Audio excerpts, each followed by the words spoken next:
Il faut rompre les accords. C'est la seule façon d'avoir une armée indépendante et se construire, être fort.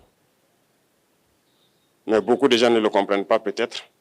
Et même avec ces accords, la France choisit dans nos États des élèves officiers pour aller les former.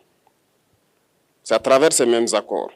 Mais en réalité, ces officiers qui partent se former pour la plupart, pour la France, ils viennent pour servir l'État français dans leur pays. Ils ne viennent pas pour servir nos pays.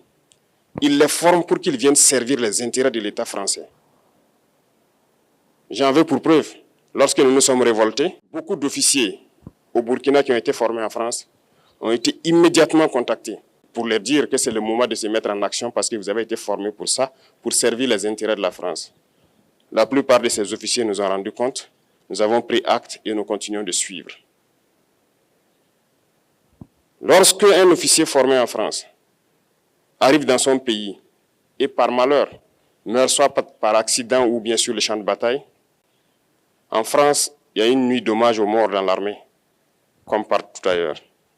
À la nuit d'hommage aux morts, on cite le nom de l'officier en question et on dit « mort pour la France ». Il ne le forme pas pour servir son pays, il le forme pour servir leur État. Et dans beaucoup d'États africains, il y en a plein de ces officiers. Combien sont patriotes, Dieu le sait. C'est une leçon que Emmanuel Macron a donnée encore aux chefs d'État africains, de se rattraper et de pouvoir vraiment mener cette lutte contre l'impérialisme. Mais en plus de ça, il a aussi insulté tous les Africains dans ses propos. Il y a une partie qui a retenu mon attention, là où il parlait d'ingratitude. Et que l'ingratitude est une maladie non transmissible aux humains. Lui, il est humain, notre ingratitude n'est pas transmissible à lui. Voilà comment ce monsieur voit l'Afrique, voit les Africains. Nous ne sommes pas des humains à ses yeux. Peut-être que c'est lui qui n'est pas humain, il ne se met pas dans la classe des humains. Mais s'il y a bien un ingrat, c'est bien lui. Je pense que s'il n'est pas athée et qu'il prie, à chaque matin qu'il se réveille et qu'il prie, il devrait aussi prier les Africains. Parce que c'est grâce à nos ancêtres qu'il existe aujourd'hui une France. Il devrait nous prier. À ses yeux, nous ne devons pas être des humains, nous sommes plus que des humains. Ce sont des messages très forts qu'il passe. Moi, je pleure le peuple français. Mais quand même, il est bien pour l'Afrique. Il est un mal nécessaire pour nous. Ceux qui veulent se réveiller, se réveillent. Ceux qui ne veulent pas se réveiller, comme on le dit, on ne peut pas réveiller quelqu'un qui ne dort pas.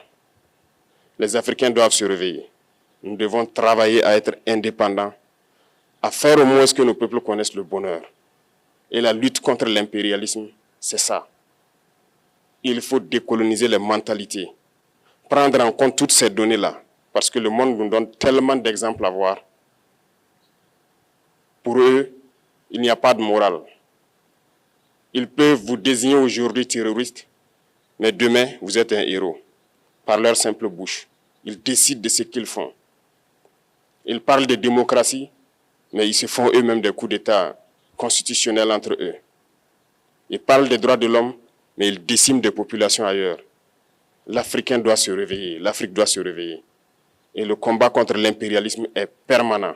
Et je vous invite à incorporer ce combat, à travailler en sorte que nous soyons réellement indépendants, que nous soyons autosuffisants et que nous puissions nous développer, connaître le bonheur, ce à quoi notre peuple aspire. Merci, je vous souhaite une très bonne journée, une très bonne semaine et une très bonne année. Et que, à la fin de cette année 2025, en faisant la rétrospective, nous devrons nous dire que nous avons apporté un grand plus à notre nation. Merci beaucoup à tous, que Dieu vous bénisse et que Dieu protège notre chère patrie. La patrie ou la mort, nous vaincrons.